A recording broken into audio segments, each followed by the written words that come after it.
Donc, nous continuons toujours sur la deuxième partie.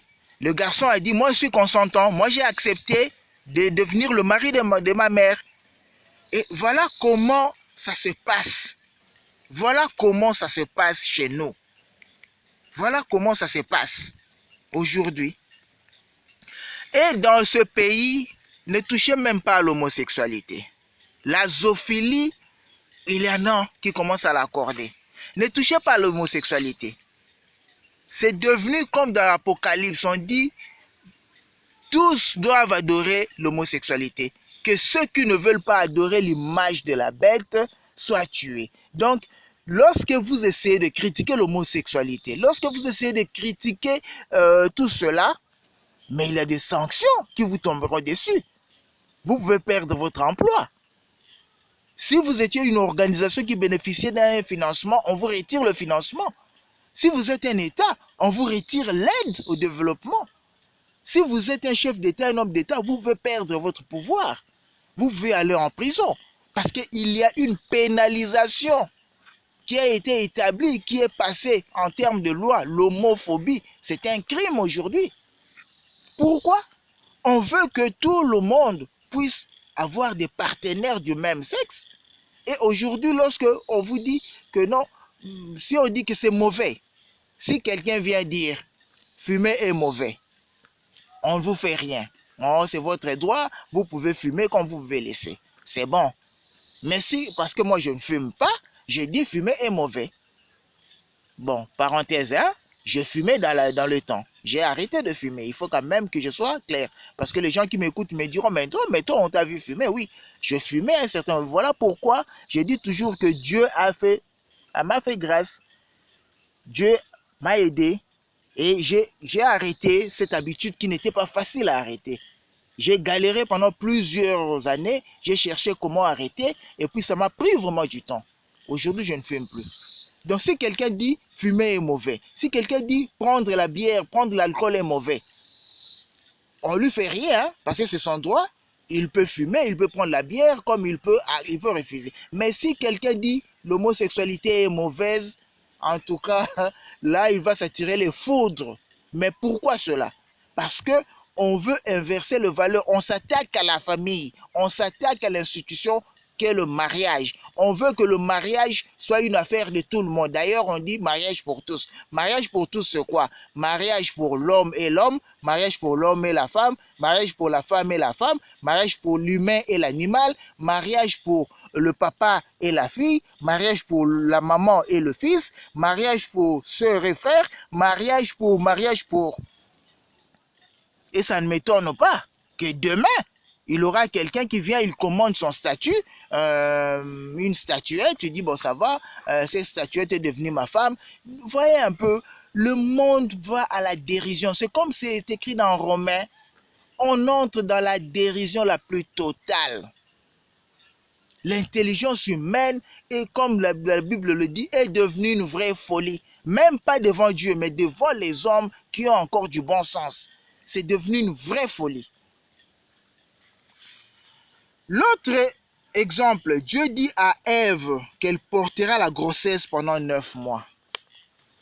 Dieu, en créant la femme, il a créé un organe qu'on appelle l'utérus. Il a créé tout un mécanisme qui permet à ce que la sémence de l'homme entre dans le corps de la femme, rencontre l'ovule, féconde l'ovule et vienne se nicher dans l'utérus.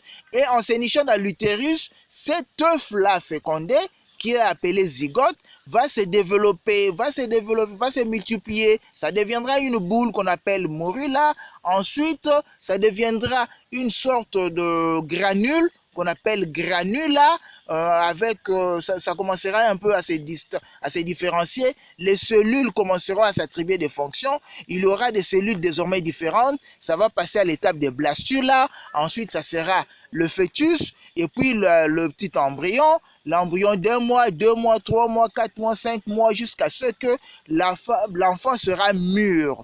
L'enfant sera capable de vivre en dehors du corps de sa maman. Ça se passe généralement après 9 mois. Mais il y a aussi des prématurés qui naissent après 7 mois de grossesse. Après 8 mois, c'est rare, mais déjà à partir de 7 mois, un enfant peut être viable. Un enfant peut vivre en dehors du corps de sa maman. Ça, c'est ce que Dieu a institué. Et ça se passe comme ça depuis la création jusqu'à aujourd'hui.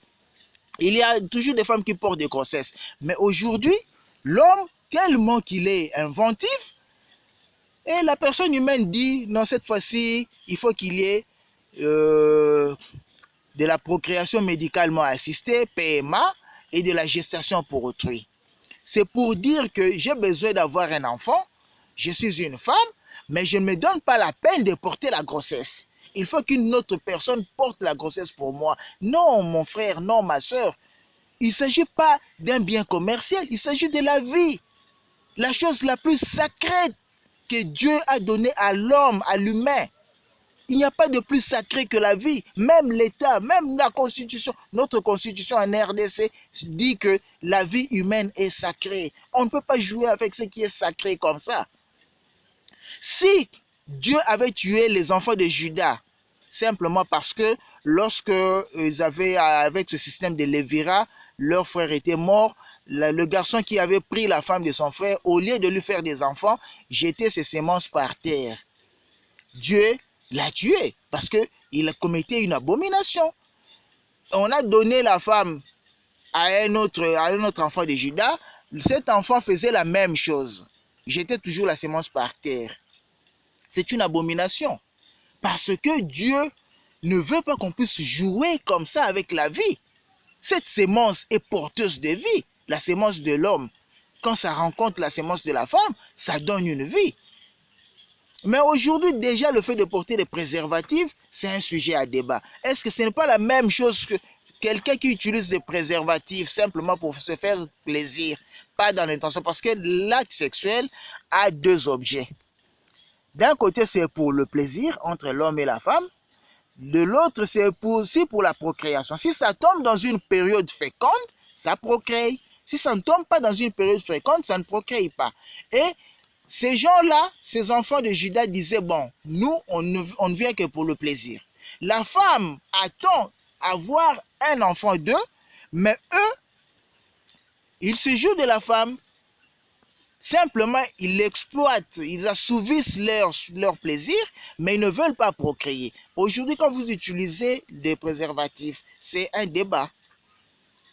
Est-ce que vous ne faites pas comme les enfants de Judas? Mais là, c'est encore petit. Aujourd'hui, c'est simplement, quel est ce plaisir? Nous sommes africains. Nous sommes africains. Lorsque vous voyez l'enfant que vous avez porté dans votre ventre, c'est différent de l'enfant de votre sœur. C'est différent de l'enfant de... Non. Vous aimez l'enfant de votre soeur, bien. Vous aimez l'enfant de votre frère, bien sûr. Mais vous ne l'aimez pas de la même façon parce que ça, c'est le fruit de vos entrailles. Mais aujourd'hui, comment il arrive que le sentiment humain est universel? Partout, que ce soit le blanc d'Europe, que ce soit quelqu'un d'Asie, le chinois, le japonais, l'américain, l'africain, tout le monde, nous ressentons le même sentiment. La jalousie, nous la ressentons de la même façon. Nous nous mettons en colère de la même façon. Nous avons la tristesse, la pitié, l'envie d'avoir les enfants, le plaisir sexuel. Tous nous le ressentons de la même façon. Mais comment ça se fait que nous commençons à tourner nos valeurs en dérision?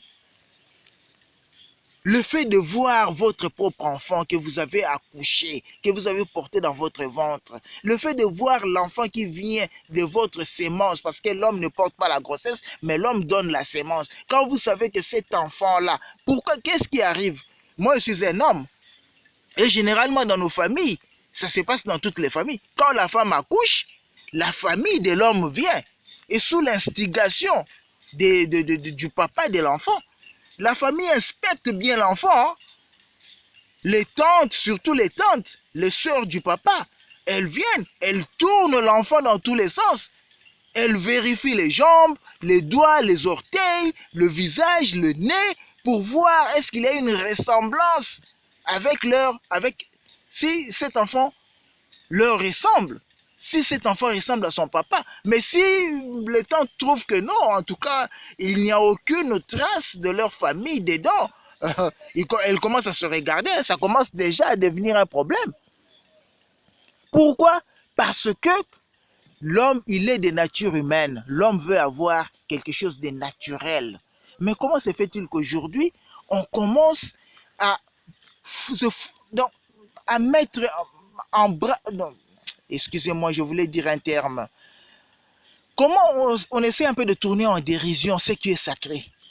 Vous restez chez vous, vous êtes une femme, vous avez une matrice qui fonctionne, vous êtes fertile, vous pouvez procréer, vous avez besoin d'enfants, vous dites que je ne fais pas d'enfants. Si vous êtes trop sympa, vous allez dans un laboratoire, on prélève votre ovule, on le féconde in vitro, et puis on donne à quelqu'un l'utérus artificiel, comment on appelle ça, ça facilite le développement, ça catalyse le développement, c'est ça le terme que je cherchais. Ou on donne à une mère porteuse, parce que vous n'êtes pas une mère, vous voulez être appelée maman, mais vous avez tous les atouts, mais vous ne voulez pas porter une grossesse, et on donne à une autre femme qui est comme vous, simplement parce que cette femme vit dans un pays pauvre, et à qui on peut donner 50 $, 100 $, elle fait le travail pendant 9 mois pour vous. En tout cas, l'enfant, chez nous on dit moi nanaboti, cela veut dire que l'enfant que moi j'ai sorti dans ce monde, et cet enfant, vous allez aussi l'appeler Mwana Yoboti, l'enfant que vous avez sorti au monde. Et si vous n'êtes pas clémente, vous ne donnez même pas vos semences, vous payez l'argent. Il y a une donneuse, une maman qui va donner son ovule, un papa qui va donner son spermatozoïde, un laboratoire qui va faciliter la fécondation, un utérus artificiel, donc un appareil qui va s'occuper de la gestation, et finalement, au lieu d'aller accoucher à l'hôpital, non, il aura simplement, on ouvre l'utérus, on prend l'enfant et puis on vous le donne. C'est comme si vous avez commandé une marchandise, une radio, une télé. Voilà dans quel monde nous sommes arrivés.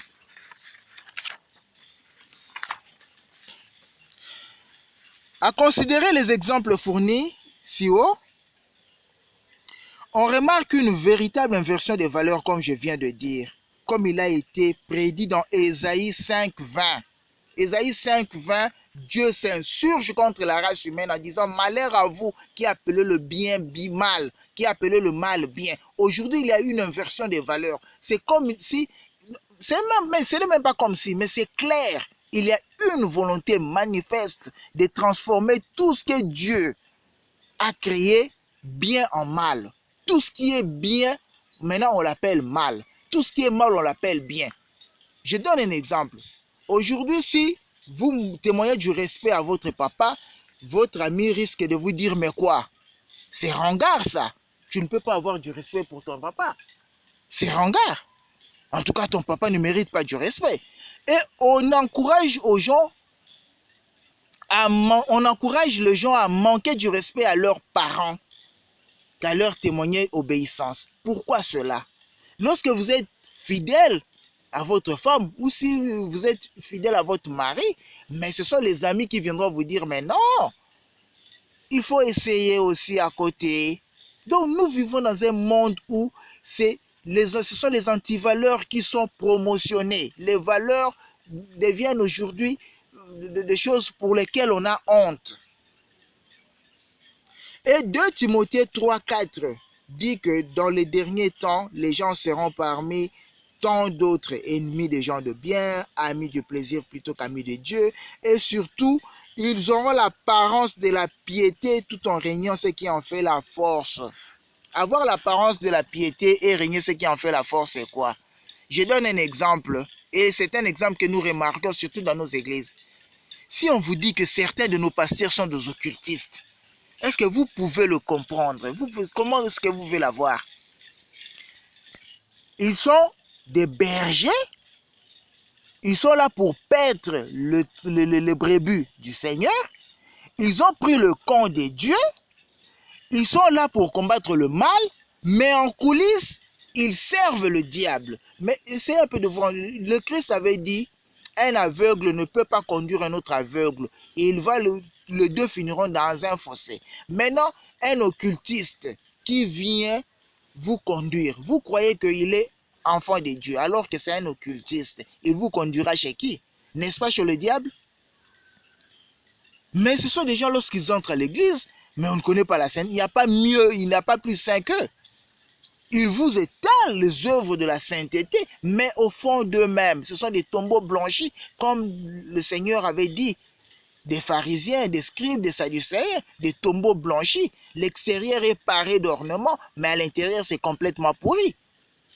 Mais c'est ce qui se passe aujourd'hui, parce que aujourd'hui, cette histoire d'homosexualité, quand c'était des organisations un peu mondaines, bon, vous voyez un peu, il y en a plein, je ne citerai pas de noms, nous connaissons tous en Europe, il y a ceux qui paradent avec des gays prades et consorts. Quand ce sont des organisations qui ont fait allégeance publique au diable, ça ne peut pas vous émouvoir, c'est normal, parce que chacun doit choisir son camp. Mais quand ce sont les hommes de Dieu qui prennent parti pour l'homosexualité, comme aujourd'hui à l'église protestante, la plupart des congrégations, on célèbre l'homosexualité, on consacre le couple, mais je me demande, on va où ça? On va où? La digue est en train de céder. On va où? Les gardiens du temple de Dieu, ils sont où? Le diable est entré dans le temple. Parce qu'après avoir séduit le monde, c'est normal. Le monde est déjà acquis au diable. Le monde appartient à Satan. Mais il fallait quand même qu'il y ait une démarcation. On peut tout faire, mais quand on entre dans l'église, on trouve que les valeurs sont préservées. Or, les valeurs sont violées à l'église même. Donc, c'est à l'église qu'on fout aux pieds les valeurs de Dieu. Et aujourd'hui, dans le monde, comme le frère Patrice, c'est lui de qui nous avons tiré la chanson. Il y a aussi une autre chanson, le pasteur Patrice disait qu'il a cherché le monde, il l'a trouvé dans l'église. Et il a cherché l'église, il l'a trouvé dans le monde. Cela veut dire simplement que les pratiques très mondaines se trouvent maintenant, se font à l'église. C'est à l'église qu'on pratique la sorcellerie, le satanisme. Et l'église, il a cherché l'église, il l'a trouvé dans le monde, c'est quoi? Donc, quand il est parti dans l'église, il croyait trouver la sainteté, mais il trouve toutes les pratiques du monde. C'est la même chose. Il a dit la même chose, mais sous deux formes. Donc, normalement, il fallait qu'il y ait une démarcation. Quand j'ai besoin de voir le péché, je vais dans le monde. Là, je vois le péché, ça se commet à ciel ouvert. Mais quand j'ai besoin de voir la sainteté, je vais à l'église.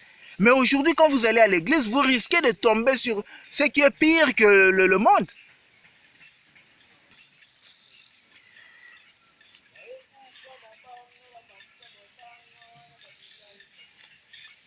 En bref, nous vivons des moments tellement difficiles. Les valeurs sont tellement inversées de sorte que se conformer à la volonté de Dieu se ramène à naviguer à contre-courant ou carrément à s'opposer à l'ordre établi. Exactement comme l'avait mentionné George Orwell dans son roman 1984.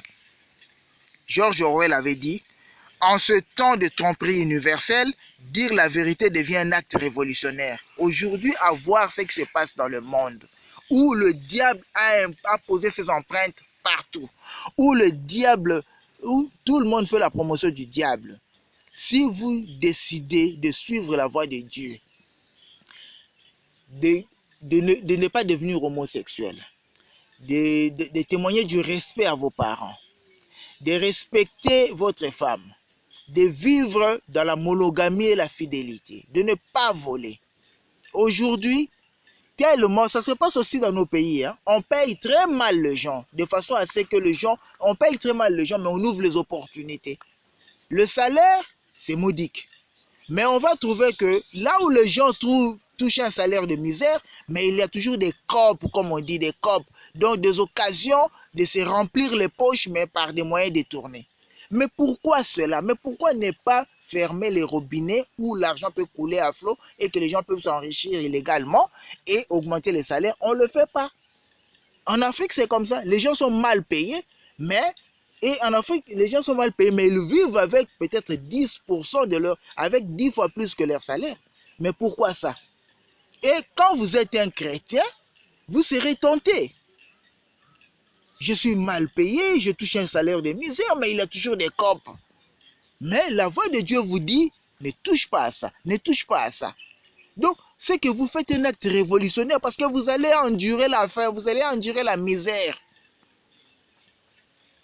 Mais dès que vous dites, ah non, ça n'est assez, j'en ai assez, que c'est trop, j'ai trop souffert, j'ai des enfants, j'ai de la famille, moi aussi je vais verser dans cette histoire, c'est que vous prenez le camp du diable, vous quittez.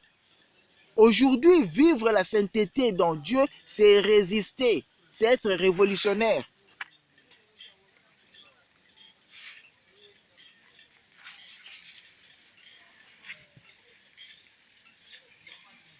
Tout ça, c'est le diable qui est derrière ça, comme il est écrit dans 1 Jean 5, 19.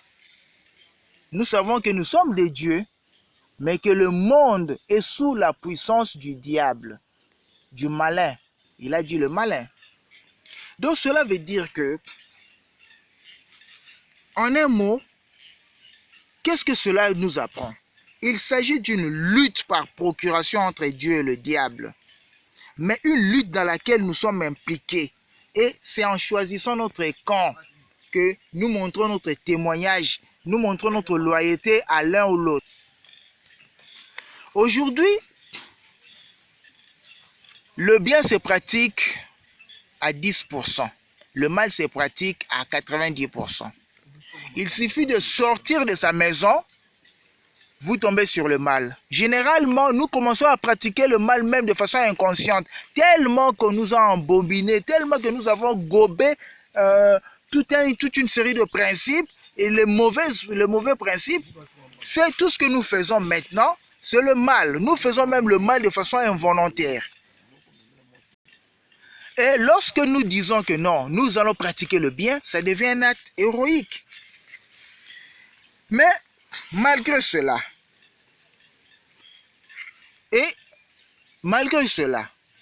nous posons des actes héroïques. Mais sachez très bien que les actes héroïques, comme je l'ai dit, ce n'est pas sans conséquences. Il a des répercussions. Parce que le diable a pris le monde en otage, comme c'est écrit dans 1 Jean 5, 19.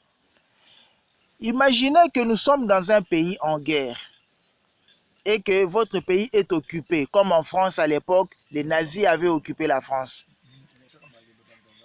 Maintenant, les nazis qui occupent la France, qu'est-ce qu'ils vont faire? Ils vont faciliter la tâche à ceux qui leur ont fait allégeance, mais à tous qui vont résister à leur présence. Les résistants français, comme les Jean Moulin, comme on connaît, les Jean Moulin, les autres, le De Gaulle et tous les résistants français. Est-ce qu'ils ont eu la vie facile avec les nazis? Les nazis les ont arrêtés, les ont tués, les nazis les ont torturés. Simplement pourquoi? Parce qu'ils veulent que vous souteniez leur camp. C'est la même chose. Le diable a pris notre vie, notre monde en otage. Il a inversé les valeurs. Maintenant, c'est ce que lui le veut. Comme sa volonté, c'est de faire le contraire de la volonté de Dieu. Ceux qui vont faire le contraire de la volonté de Dieu, ils auront son soutien. Ceux qui vont refuser de faire sa volonté, ceux qui vont refuser de lui obéir, mais ils seront persécutés. Voilà pourquoi il est écrit dans Matthieu 10, 16 à 17. Le Seigneur dit, voici, je vous envoie comme des brebis au milieu de loups. Soyez donc prudents comme des serpents et simples comme les colombes. Mettez-vous en garde contre les hommes, car ils vous livreront aux tribunaux et ils vous battront des verges dans leurs synagogues. On a encore parlé des synagogues. Les synagogues d'aujourd'hui, ce sont aussi les hommes de Dieu qui font allégeance au diable, qui servent le diable, mais ils nous persécutent, parfois ils nous égarent. Leur rôle, c'est de nous donner des enseignements des démons, de nous égarer pour que nous tombions dans le piège. Ils nous conduisent directement dans le fossé, là où le piège, Satan a placé son piège pour que nous tombions. Ils font leur service. Je ne dis pas que tous les hommes de Dieu sont mauvais, mais il faut avoir de la clairvoyance, de la lucidité. Pour essayer, il faut que Dieu nous aide à discerner les bons des mauvais. Et 2 Timothée 13, 12 dit, d'ailleurs, tous ceux qui veulent vivre pieusement en Christ seront persécutés. Cependant, pourquoi, malgré cela, nous n'avons pas intérêt à baisser la garde? Pourquoi? C'est parce que dans Matthieu 10, 18 dit, vous serez menés à cause de moi devant le gouverneur et devant le roi pour servir de témoignage à eux et aux païens. Quels sont les bénéfices que nous tirons en résistant au diable? La première bénéfice que nous tirons, c'est que nous avons la garantie d'avoir la vie éternelle parce que Dieu va nous récompenser. Comme il est écrit, ceux qui persévéreront jusqu'à la fin seront sauvés. Le Seigneur sait très bien que nous vivons des temps difficiles. Nous sommes comme une digue qui lutte contre l'inondation. Et si nous résistons, nous allons gagner la couronne de vie, nous allons gagner le trophée. Mais dans ce monde, comme je l'ai dit, nous sommes en train de rendre témoignage. Nous sommes en train de prouver, en résistant au mal, nous sommes en train de prouver à tous ces gens-là que nous sommes des dieux. Nous rendons un témoignage à ceux qui nous persécutent et au monde. Et croyez-moi, notre façon de vivre, même dans la misère, dans la difficulté, aura toujours des conséquences positives parce que nous allons faire des disciples, nous allons gagner les âmes. C'est ainsi que je vous dis, mes chers frères et sœurs, ne baissez pas la garde. Dieu ne nous abandonnera pas. Et pour résister au diable, c'est obéir à Dieu. Comme Pierre avait répondu au Sanhédrin. Obéir à Dieu plutôt qu'aux hommes. Sur ce, il ne faut pas se conformer au siècle présent. Romains 12:2. Aujourd'hui, à Kinshasa, on a souvent l'habitude de dire Makama Mikolo, c'est la nouvelle tendance. La nouvelle tendance, c'est quoi? Quand vous êtes une fille, vous devez entretenir plusieurs amants. Une fille de 20 ans, de 22 ans, à des hommes dans toutes les catégories de la population. Les cadres d'entreprise, les étudiants, les commerçants, les musiciens et tout, elles mélangent, elles brassent tout le monde. Puisque à Lingala, il y a un slogan, je ne sais même pas d'où ça vient, mais qui abrutue les gens, Sangisa, Sangsi et Salanine. Donc cela veut dire que vous êtes une fille, vous entretenez 20 amants, il n'y a pas un problème. Mais quelles sont les conséquences? La maladie, la malédiction, vous ne savez même pas. Si vous travaillez et que vous avez trouvé une occasion de voler, vous ne volez pas, on vous traite d'idiot parce que c'est la nouvelle tendance. Pourquoi dans nos pays, les gens sont très pauvres? Pourquoi il y a de la mégestion? Parfois, ce ne sont pas les politiciens. Moi, j'ai étudié le cas. Parfois, j'ai pitié de ces politiciens-là, de ces dirigeants, de ces cadres. À supposer que vous êtes devenu ministre et que vous êtes très sérieux, si vous ne volez pas, on va commencer par vous critiquer par vos propres frères et sœurs. Voilà cet idiot-là, il ne vole pas. Et quand vous allez perdre votre mandat, vous allez souffrir, personne ne vous viendra en aide. Simplement parce que vous avez été là où l'argent coule à flot, vous n'avez pas volé. Maintenant, personne ne peut vous assister parce que vous avez été idiot. Donc, vous avez manqué l'occasion de vous enrichir. Donc, aujourd'hui, lorsqu'on vous nomme dans un poste, c'est pour vous enrichir, c'est pas pour vous servir. Voilà pourquoi les gens sont obligés. Il y a toute une philosophie ambiante qui abrutue les gens, qui conditionne l'exercice des fonctions publiques à du vol, à de l'enrichissement illicite. Aujourd'hui, les mensonges, mais c'est à la mode. Aujourd'hui, c'est que vous le savez, dans certains emplois, il y a des conditions. Soit vous entrez dans la loge du recruteur ou du patron, soit vous pratiquez l'homosexualité, soit vous faites quelque chose très bizarre. Si vous ne le faites pas, croyez-moi que dans cette société-là, vous ne serez pas embauché. Et c'est comme ça. Parfois, on dit même dans certaines universités, il y a des profs qui initient. Tu dois faire partie de son réseau pour réussir. Si vous ne faites pas partie de sa loge, donc cela veut dire que soit vous faites partie de la loge du professeur, si vous êtes une fille, vous couchez carrément, excusez-moi le terme, mais vous ayez des rapports sexuels avec le prof pour passer. Je ne dis pas que tous les profs d'université font ça. Il ne faut pas faire de l'amalgame. Mais il y a certains professeurs pour qui c'est un passage obligé. Vous refusez, vous n'obtempérez pas, vous serez mal vu. Nous vivons une période très difficile, mes chers frères et sœurs. Là, c'est pas simple du tout. Maintenant, dites-vous, figurez-vous que vous êtes un jeune avec la précarité, la misère. Vous avez perdu, vous n'avez pas perdu, mais vous avez passé du temps à l'université. Généralement, chez nous, l'école primaire, c'est 6 ans, l'école secondaire, c'est 6 ans, c'est déjà 12 ans, et l'université, c'est généralement 5 ans. Donc, vous avez passé 17 ans à apprendre pour avoir un diplôme. C'est déjà un sacrifice. Pour passer, il faut avoir quelque chose, vous avez appris. Mais après avoir obtenu ce diplôme, vous avez cru faire le nécessaire, le plus dur. Maintenant, le plus dur, on vous dit, entrez dans une loge, donnez votre corps si vous êtes un frère et une fille, vous donnez votre main. Aujourd'hui, on demande même aux hommes parce que les pratiques homosexuelles, ça se trouve aussi. Maintenant, dites-vous, de part et d'autre, vous êtes dans la nécessité, vous êtes dans le besoin.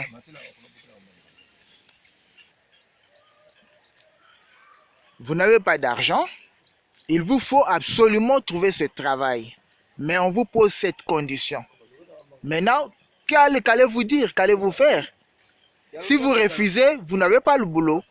Mais si vous acceptez, c'est que vous avez vendu votre âme. C'est que vous avez choisi de servir le diable. Maintenant, qu'allez-vous faire? Voilà la situation dans laquelle nous nous trouvons. Nous nous trouvons comme ces Juifs à Babylone. On avait demandé à Shadrach, Meshach et Abednego d'adorer une statue. Or, en adorant cette statue, ils adoraient carrément le diable. Mais comme eux, ils étaient serviteurs de Dieu, ils ont refusé. On les a jetés dans la fournaise ardente. Voilà les conséquences. Lorsque vous refusez d'adorer le diable, il y a toujours des répercussions. À Daniel aussi, c'était la même chose. On avait interdit la prière et Daniel a prié. Et il a prié avec défi puisqu'il faisait exprès pour que les gens sachent qu'il priait. Et la répercussion, c'était quoi? On l'avait jeté dans la fosse au lion. Voilà, aujourd'hui, la fosse au lion, la fournaise ardente, c'est quoi? La fournaise ardente, c'est lorsque on vous paye très mal et qu'on vous ouvre les opportunités pour voler au travail. Si vous refusez, la fournaise ardente, c'est la misère. Vous manquerez de quoi manger. Vos enfants seront chassés de l'école. Parfois, vous serez malade, vous manquerez même de quoi vous faire soigner. La fournaise ardente, la fosse au lion, c'est quoi? Vous êtes pauvre, vous avez souffert, vous avez des urgences, il faut venir en aide à vos parents. Peut-être vous êtes marié, vous avez des enfants, vous cherchez du travail. Et on vous dit, il y a telle condition à remplir. Et ces conditions, c'est faire allégeance au diable. Entrer dans une loge, devenir homosexuel, faire ceci, faire cela. Si vous refusez, c'est que on vous jette de la fosse au lion. C'est quoi? C'est la misère, vous n'aurez rien. Voilà le combat que nous sommes en train de mener en ce temps. Pour finir, je vous dirais, mes chers amis, dans tout, malgré les difficultés que nous traversons, il faut toujours faire ce que la Bible nous recommande, de sortir du milieu de 2 Corinthiens 6, verset 17. Il faut sortir de ces milieux. Ôtez les méchants du milieu de vous, 1 Corinthiens 5, 2. Quand quelqu'un vous amène des mauvais conseils, tu sais, mon frère, dans la vie, Tsamutubakata, puisqu'il y a tout un slogan qui fait tabac à Kinshasa, Tsamutubakata, ça signifie prendre toutes sortes de risques pour gagner sa vie. Et dans ce risque, vous pouvez voler, vous pouvez vendre la drogue, vous pouvez entrer dans une loge. Et c'est comme si on dit qui ne risque rien n'a rien. Si vous tombez, c'est que ce sont les risques de métier, c'est un accident de travail.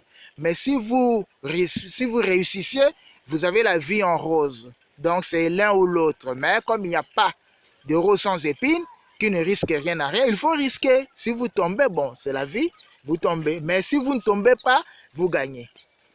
Et il y en a beaucoup qui, en entrant dans une loge pour trouver du travail, pour avoir du succès, pour jouer dans un grand club, pour entrer dans un grand orchestre, ils se sont retrouvés dans la rue, fous, un peu, d'autres ont sacrifié les membres de leur famille sans acquérir le succès qu'ils cherchaient, et il y a plein d'épisodes comme ça. Mais, si quelqu'un vient avec ce genre d'histoire, mon cher, il faut faire ceci, voilà, pour gagner la vie, voilà, dites-lui simplement, en tout cas, je ne prends pas, je ne mange pas de ces pains-là. En tout cas, je ne prends pas. Et vous pouvez le zapper dans votre vie. Hein. Vous dites en tout cas, mon cher ami, si tu n'as que ce genre de discours à m'amener, ne viens pas. Parce que je sais très bien que la piété, aujourd'hui sur cette terre, ça a des conséquences. On souffre, mais ça paye. Parce que Dieu n'oublie pas ceux qui se donnent des sacrifices pour lui. Ceux qui souffrent pour lui, Dieu ne les oublie pas.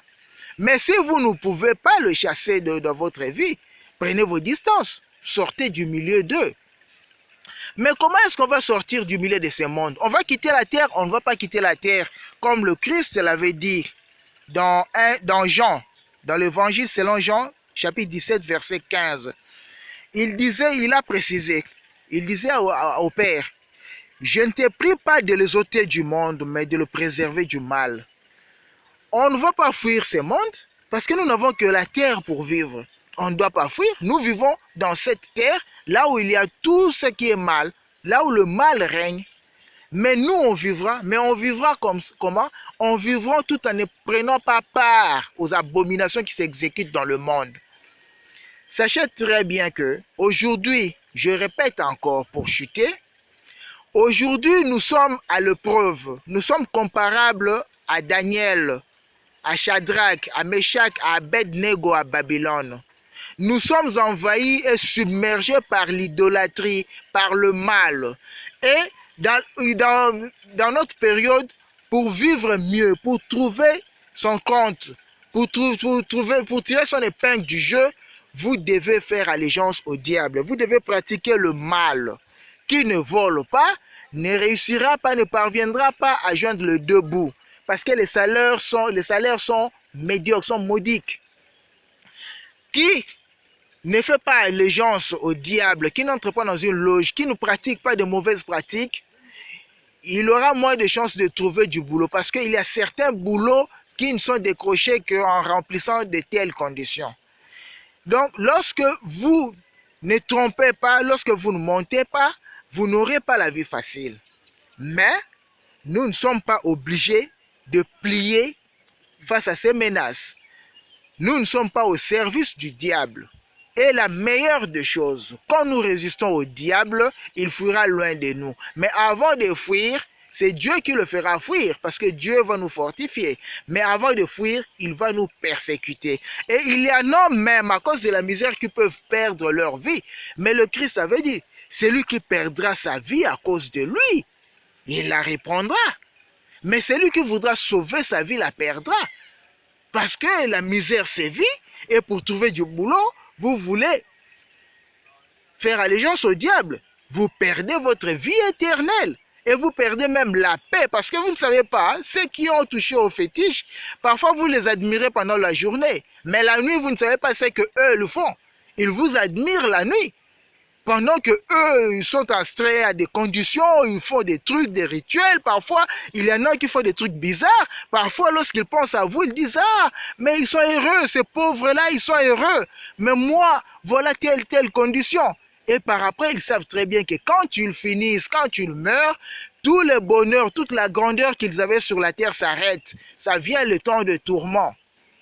Mais vous, quand vous vivez dans la piété, bien sûr, vous allez être tourmenté dans la chair, mais il y a Dieu, sait ouvrir toujours les écluses pour vous donner du bonheur. Et même s'il vous donne beaucoup, vous prenez, il vous donne peu, vous prenez, mais sachez très bien qu'au bout du compte, vous décrocherez le gros lot. Vous gagnerez gros, vous gagnerez ce que les autres n'ont pas. Voilà, mes chers frères et sœurs, ce que j'avais à partager avec vous aujourd'hui. Et pour finir, je vous dis simplement que nous sommes comme à Babylone. Babylone vraiment, puisque c'est ça le système mondial qui combat Dieu, qui lance un défi à Dieu et que tout est difficile. Mais à nous de résister, que Dieu nous fortifie. Si ce message peut réconforter certains, une ou deux, trois personnes, pourquoi pas toute une foule, si cela peut renforcer la foi des uns, et des autres, affermir les autres, que Dieu soit loué. Merci beaucoup.